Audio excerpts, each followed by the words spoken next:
Сонымен саламатсыздар ма, құрметті оқушылар? Біз өз сабағымызды бастаймыз. Ал сабақ процесіне келетін болсақ, бүгін 30-04-2020 жыл. Біздің тақырыбымыз, яғни тригонометрия бөлімін аяқтап жатырмыз. Соның ең соңғы тақырыбы тригонометриялық өрнектерді тепе-тең түрлендіру тақырыбын қарастырамыз. Және де осы түгел тригонометрия бөліміндегі түгел тақырыптағы есептердің бәрін, формулалардың бәрін қорытып, жалпы осы бөлімді аяқтаймыз. Сонымен оқу мақсаты тригонометриялық өрнектерді тепе-тең түрлендіруді орындау. Бағалау критерийлері: әрбір оқушы тригонометриялық формулаларды қолданып, тригонометриялық өрнектерді ықшамдайды, тригонометриялық өрнектерді тепе-теңдік көрсете алады. Сонымен тригонометрия деген кезде біздің ең бірінші ойымызға келетін дүние ол Әл-Фарабидің еңбектеріне тоқталмасақ болмайды. Өйткені Әл-Фараби осы математика саласына өте өзінің үлкен үлесін қосып кеткен ғалымдардың бірі болып табылады. Яғни осы математиканы белгілі бір жүйеге келтіріп берген ғалымдардың бірі. Сонымен үлкен ғұламаның еңбектері, қандай еңбектер бар, және де тригонометрия қандай қатысы бар. Сонымен Әл-Фараби математикалық трактаттарын зерттей келе, ол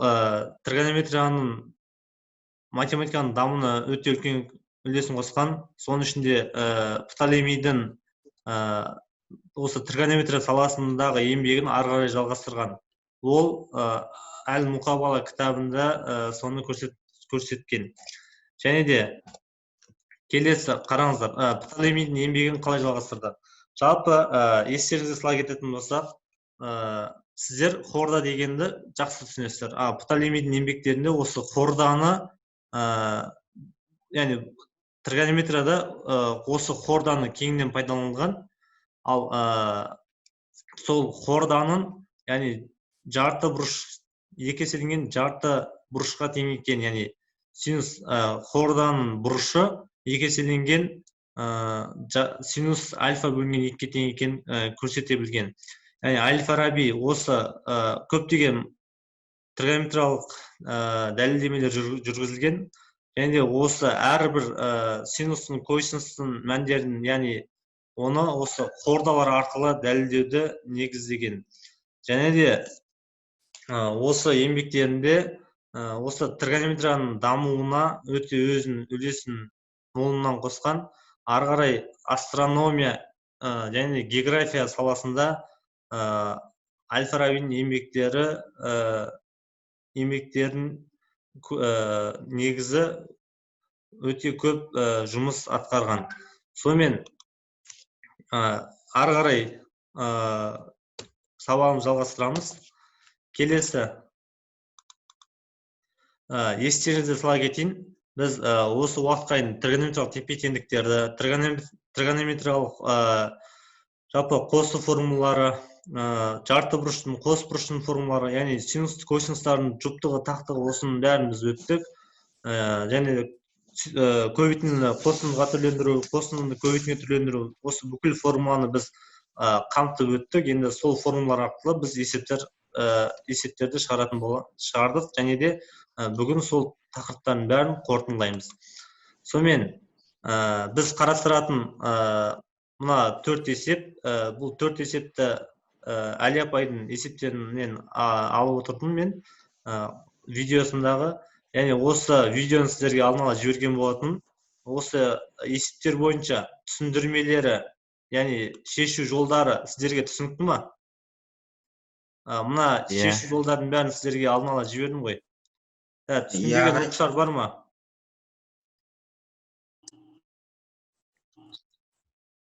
Жоқ. Аха. Онда тіпті жақсы, барлығы түсінікті болатын болса. Аха. Қай жерде қандай өзгерістер енгізген түсінікті ғой сіздер? Мына есептен қандай жұмыстар атқарды? Жалпы екіні шығарып жібердік. Егер біз екіні көбейтсек қайтадан, ол екі қысқарып кетіп біздің ең бастапқы өрнегімізге келеді. Аха. Сонымен өрнекті түрлендірдік, иә? Мхм. Аха, жақсы. Сонымен, ал мына мысалдашы. Мына мысал түсінікті болма сіздерге? Осы мысалды мен толығырақ түсіндіре кетейін, иә? Тыңдаңыздар. Бізде синус альфаның мәні беріліп тұр, ол 2 бөлінген түбір асты 5, ал өрнек беріліп тұр. Синус 5 альфа минус синус 3 альфаның мәнін тап дейді. Біз осы жерде синустардың айырмасының формуласын, яғни көбейтінге түрлендіру формуласын пайдаландық. Яғни ол 2 синус 5 альфа минус 3 альфа бөлінген 2 көбейткен косинус 5 альфа қосқан 3 альфа бөлінген 2-ні береді.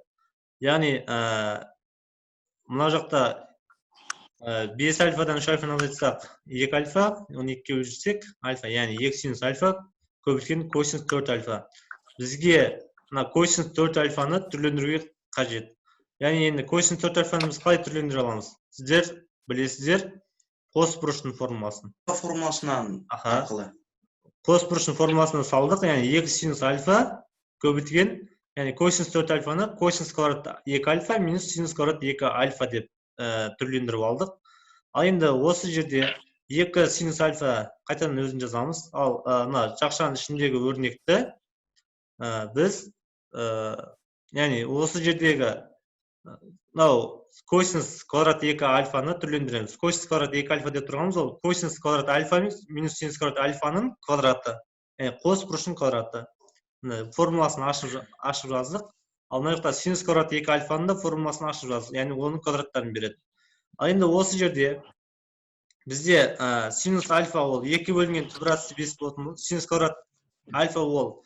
синус альфа ол 2 бөлінген түбір асты 5 болатын болса, ал синус квадрат альфа ол 5-тен нешеге тең болады? 4-ке тең болады, яғни мынаны квадратта жүрсек. Демек, осы жерден косинус квадрат альфаны анықтайтын болсақ, ол тригонометриялық негіз тепе-теңдік формуласын пайдаланамыз. 1 азайтылған синус квадрат альфа, яғни 1 азайтылған 5-тен 4. Нәтижесінде 5-тен 1 шығады. Яғни осы мәндерді осы мына жердегі альфалардың орнына апарып қоятын болсақ, яғни бізде мынандай өрнек шығады. Осы өрнекті есептей келе, нәтижесінде минус 28 түбір асты 5 бөлінген 1. Түсінікті ғой мына жақ? Ағай. Ағай. Аха, сонымен сіздер формулалар естеріңізде ғой? Сәйкестендіру жұмыстарын жүргізейік. Қазір кімдер отыр мына жақта? Ариана отыр. Аха. Ал Zoom-ға кіре алмаған оқушылар WhatsApp-та жұмысын жалғастыруда. Сонымен мен олардың телефон арқылы хабарласып отырмын. Ал енді Ариана айта қойшы, синус 2 альфаның формуласы неге тең?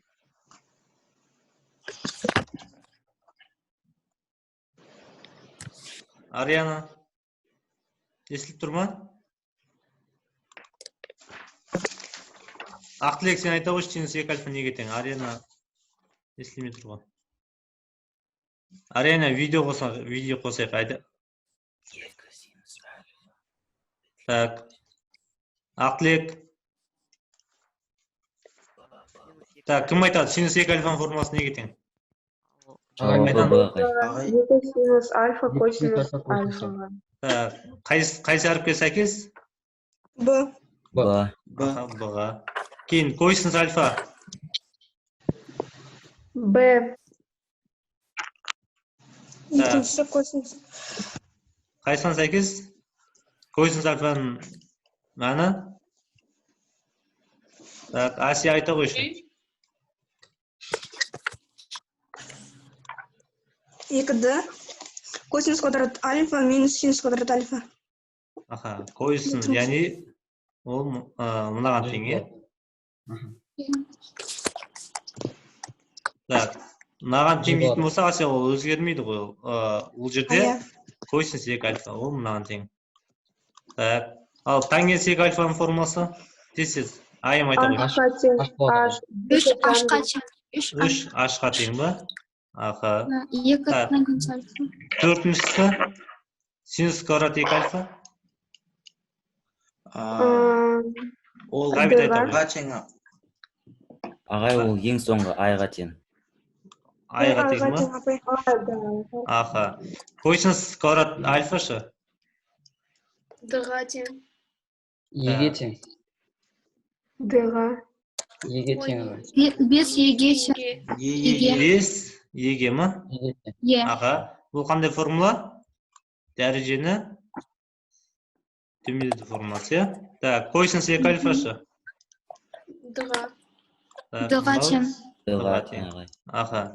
Синус квадрат 2 альфа? Тез айта қояйық. А-ға тең. Так. А-ға тең. Ал синус альфа? F-ға тең. F-ға тең ағай. F-ға тең. Так, тангенс квадрат альфа бөлінген 2? Б-ға тең. С-ға тең. С. Нет, с. Аха, С. С. Ал енді тексеріп көрейік. Так, сонымен жауап ответтері бір қарап шайық. 1В, 2G, 3H, 4I, 5E, 6D, 7A, 8F, 9S. Түсінікті ғой? Иә, ағай, бәрі. Жарайсыздар.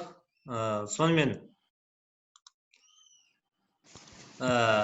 мына биыл Абай атамыздың қанша жылдығы?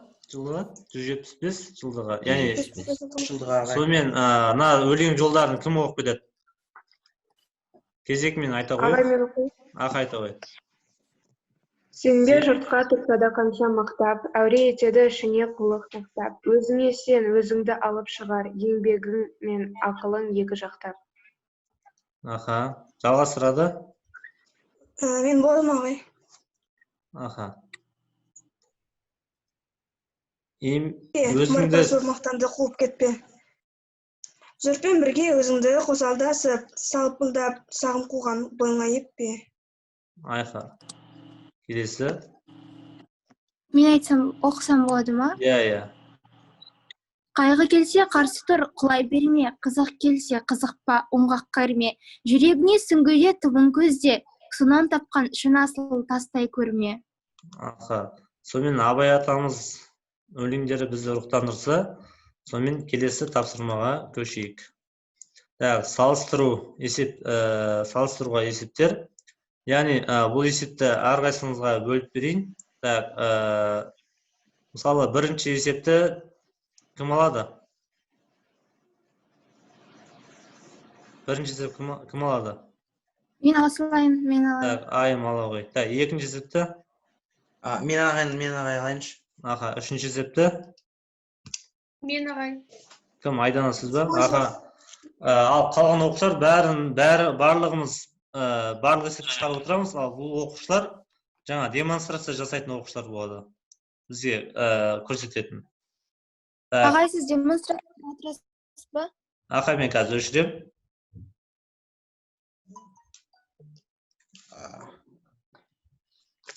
Так, Темірлан, есептеріңіз шығып жатыр ма сіздің? Ағай, мен енді қосып көрдім. Аха, мына кімдікі? Менікі айымдікі. Аха, айым түсіндіре ғой. Синус 5 альфадан синус 3 альфаны алып, оны косинус 5 альфа қосылған косинус 3 альфаға бөлеміз. Яғни ең біріншісінде біз синус альфа қосылған синус альфа минус синус бета формуласы бойынша оны түрлендіріп аламыз. Астыңғы бөлігін косинус альфа қосылған косинус бета формуласы бойынша түрлендіреміз. Және де соларды ықшамдап шығарып аламыз. Ең соңғы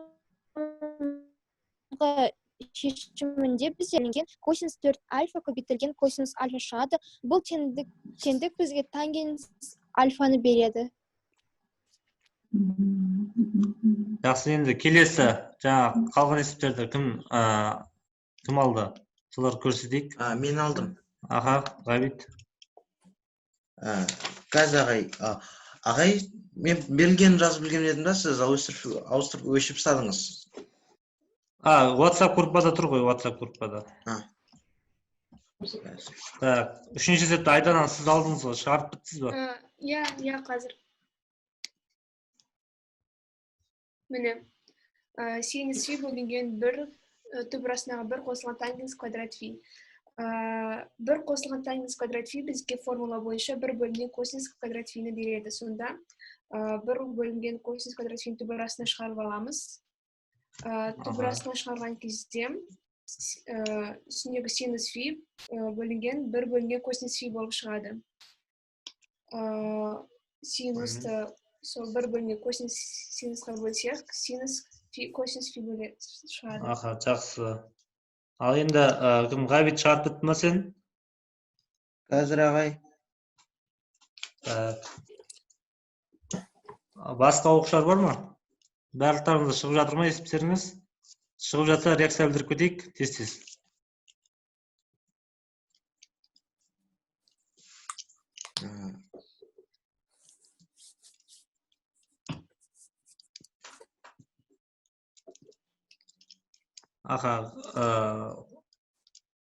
Ғабит, онда қазір сен шығарып біткен соң бізге көрсетерсің. Басқа оқушылар сіздерде шықты ма есептеріңіз?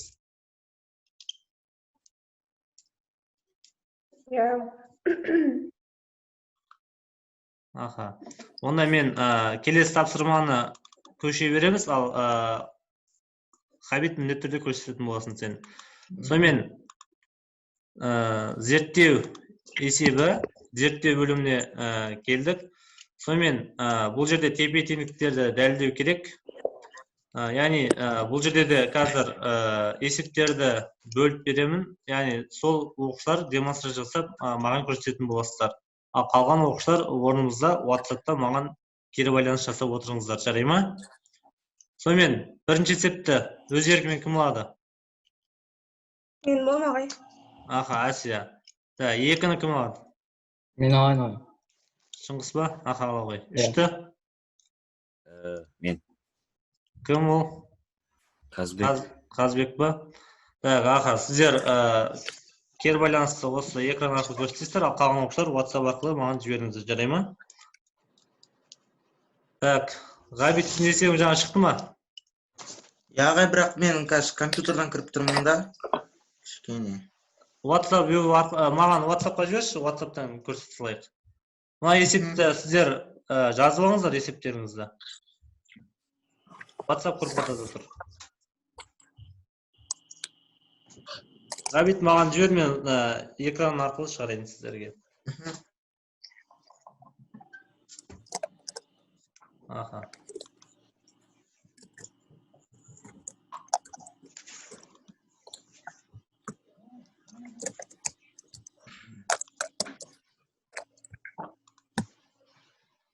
Ғабит.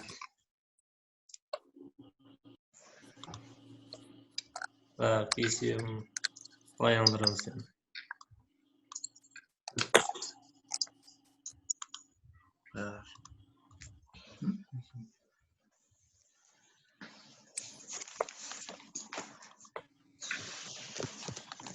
Енді рабочий стол жазып көрейік.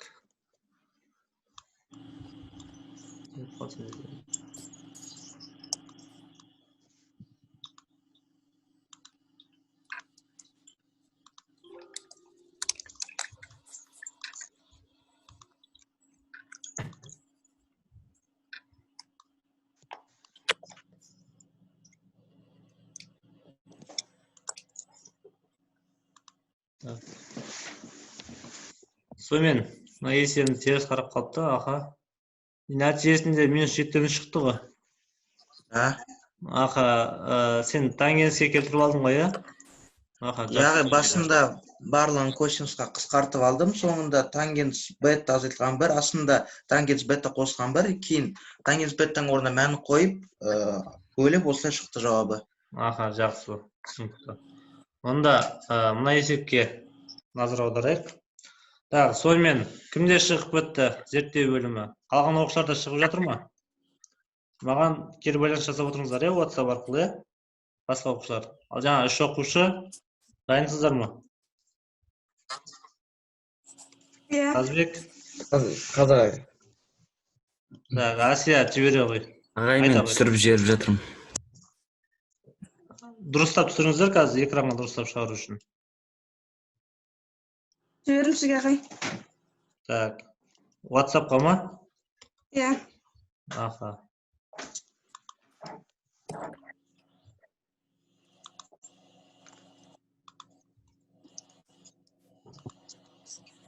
Так, Ася, мына экран көрініп тұр. Сіз түсіндіріп беріңіз болды.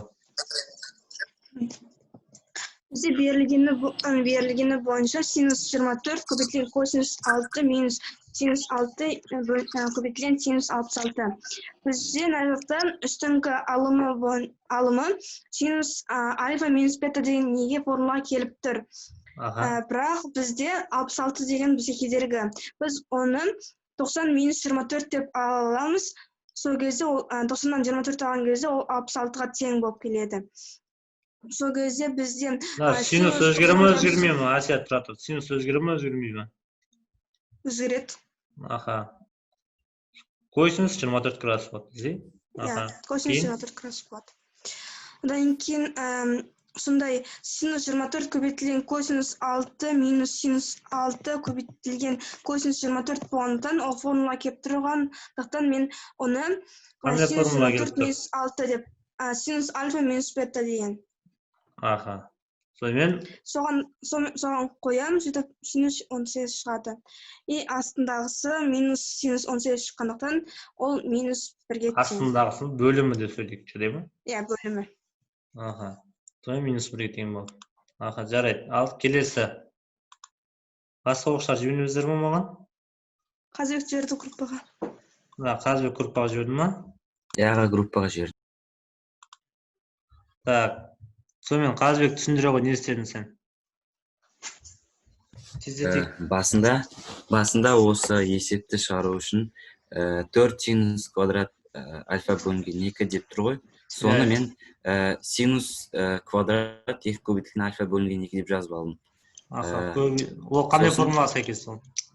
Ол синус 2 альфа деген. Аха. Вот тура осылай мен астында тұрған 8 астында демек бөлімінде дейікті. Бөлімінде тұрған 8 синус квадрат деген квадрат альфа бөлген 2 көбейтілген косинус квадрат альфа бөлген 2 толық оқиды. Иә, оны өзгерттіңіз. Осы элементте өзгерттім. Сосын түрлендірдім, бірді ашып жаздым. Сосын косинус 2 альфа деген формулаға келді да, сосын екеуін қысқартып 1 деп жауабын шығардым. Жақсы. Сонымен Шыңғыс, сіз қалдыңыз? Иә, кішкене қалдық, жоқта қалдым. Так. Сонымен сіздерге тригонометрия бөлімі түсінікті болды ма? Иә. Бүгінгі есептерден сұрақ бар ма басқа оқушыларда? Жоқ. Группаға жазайықшы, басқа оқушыларда есептеріңіз шығып жатыр ма? Құрметті оқушылар, сіздердің сұрақ бар ма басқа оқушыларда? Есептеріңіз шығып жатыр ма? Зумға қосылмайған оқушылар маған хабарласыңыздар.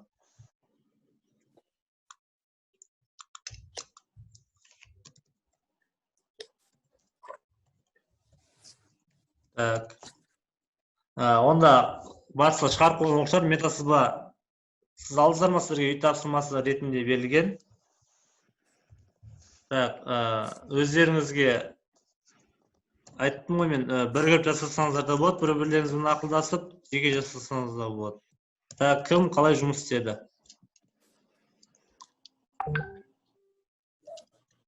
Так. Мен жалғызым. Так, Әсия жалғыз өзі ма? Так, Аха.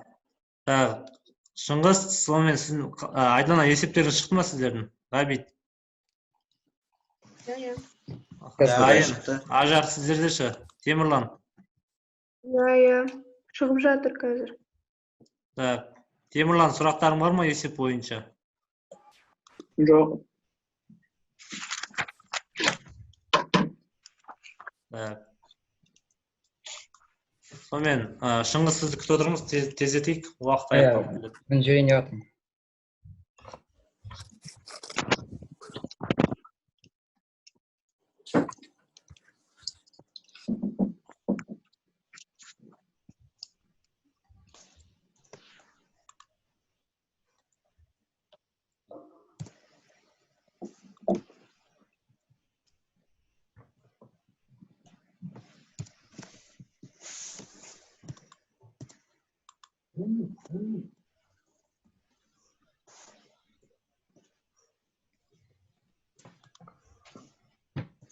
Так, Шыңғыс жібердің ба?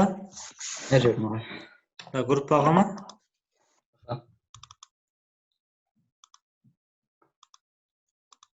Шыңғыс тездетіп түсіндіре ғой.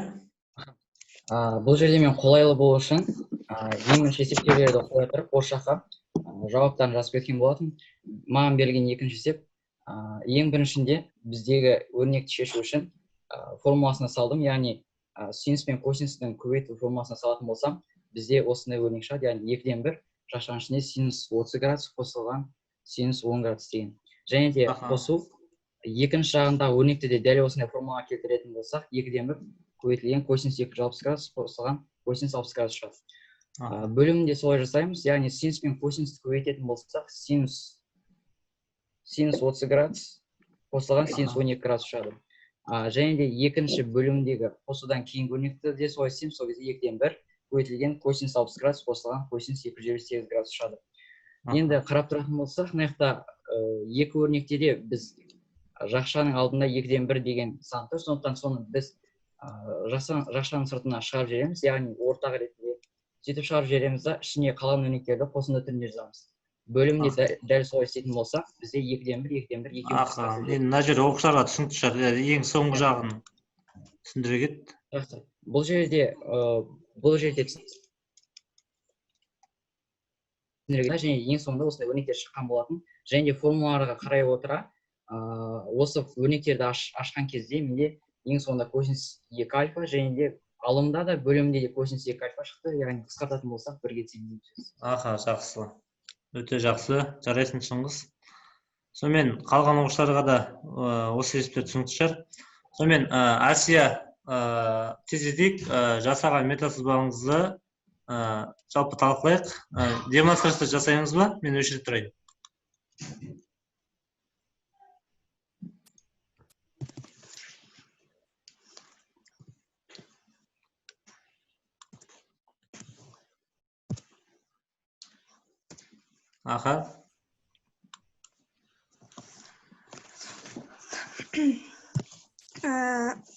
Біздің бүгінгі тақырыбымыз ол тригонометрия формулалары. Мен орта ретінде тригонометрия деп алдым. Менде бірінші дене синус, косинус, тангенс, котангенс. Ал екінші дене ретінде мен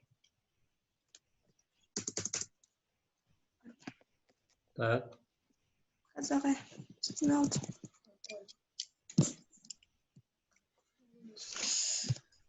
Общий суретке түсіріп жібере салшы, кім Асия? Болды. Екінші дене ретінде мен амалдарды алдым.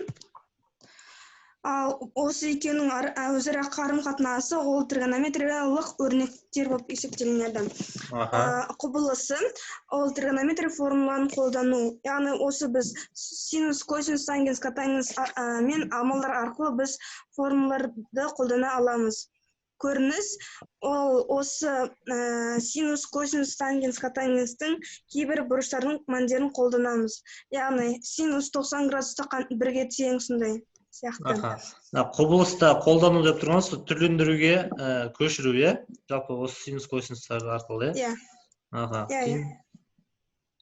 Ал үдерісте келтіру, қос бұрыштың қосу, көбейту формулаларын пайдалану. Нәтижесі жақсы. Келесі, бірігіп жасаған оқушылар бар еді, бана WhatsApp-қа жазған. Мен қорғасам бола ма? Шыңғыс, Айын бірігіп жасатып бердіңіздер ғой сіздер. Шыңғыс қорғай қой.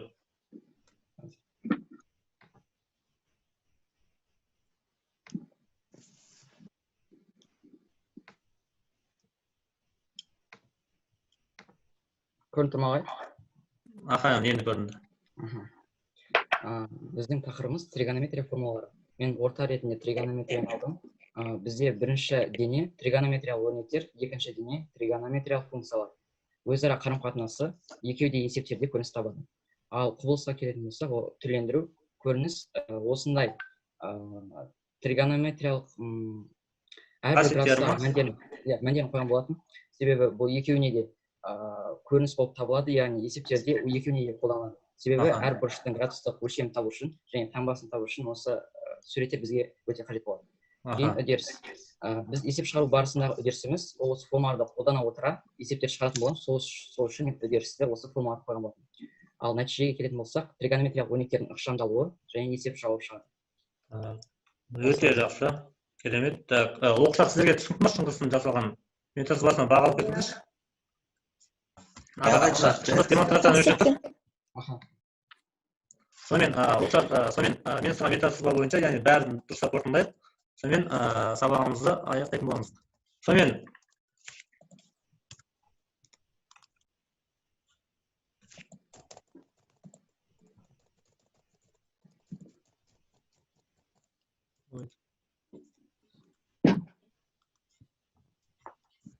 Сонымен тақырыбы тригонометрия формулалары, ортасы тригонометрия, жаңа шыңғыстың сәйкес екі негіз ретінде тригонометриялық өрнектер, олардың тепе-теңдік әрекеттесуі, құбылыс ретінде олардың түрлендіруі, көрініс ретінде бүкіл олардың қасиеттері, бұрыштағы мәндері бәрін аламыз.